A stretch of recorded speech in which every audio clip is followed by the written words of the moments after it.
Hey there, welcome to our channel. If you want to convert your Figma design into React.js, then you're at the right place. In this video, I'm going to show you how to convert Figma into React.js.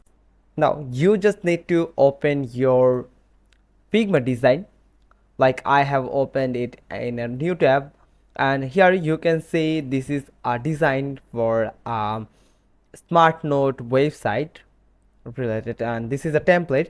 And here at the right corner of your screen you can find a Figma icon. Click on it and you will find a drop down menu, and in this plugin section you can add plugins or manage your plugins. You just need to click on manage plugin and search for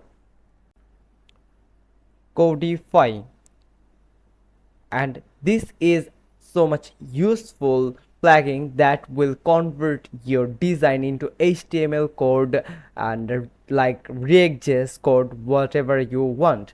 Just click on run button, and or you can hit the enter button of your keyboard to run this plugin on your Figma account.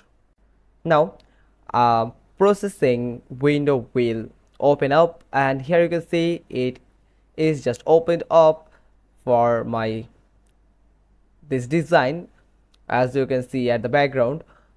And here click on the design to get the code.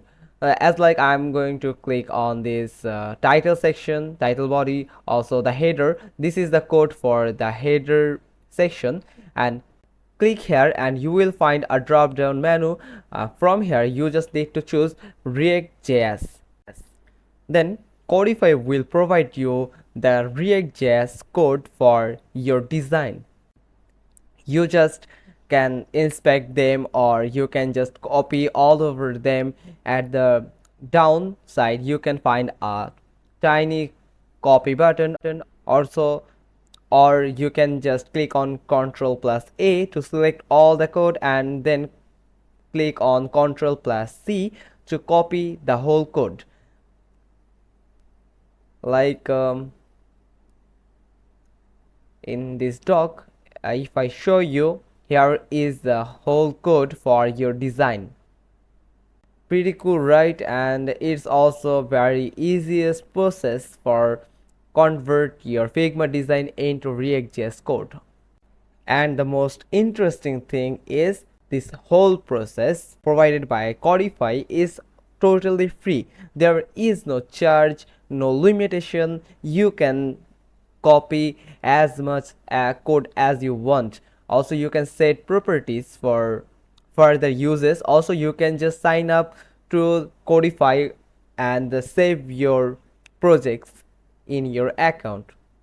There you have it. Hope you found this video helpful. If so, then give us a thumbs up. Don't forget to subscribe our channel. Click on the bell icon, and we will get back to you soon with another informative video. Happy coding. Thanks for watching. Till next time.